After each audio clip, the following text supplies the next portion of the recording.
Sunroof not working. Here we have a sunroof that isn't working. We can't get the cover or the window to open.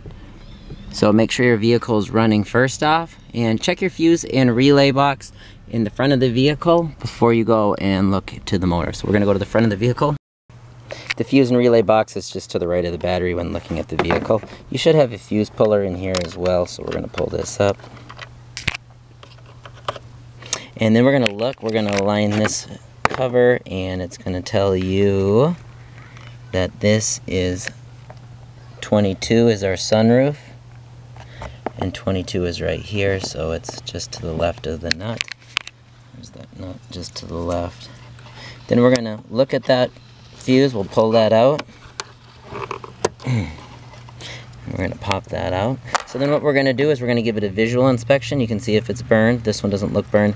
And then we can test it with a voltmeter to make sure there's continuity. If there isn't and you can tell it's bad, you're gonna replace that fuse. And you're just gonna take the new fuse and you're just gonna push it back down. And don't forget, if these fuses are going out regularly, there could be an underlying problem with the wiring. Maybe water's getting up there, something along those lines. So next we're gonna come into the vehicle.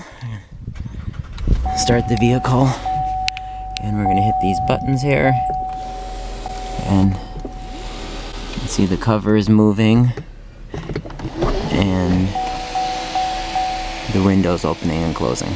So if you're having an issue, before you get into all the work of checking the motors, please check the fuse and relay box prior to doing anything. That might be your problem. As always, thanks for watching. Please like and subscribe. Click one of these videos to see how to open your hood or find your fuse and relay box.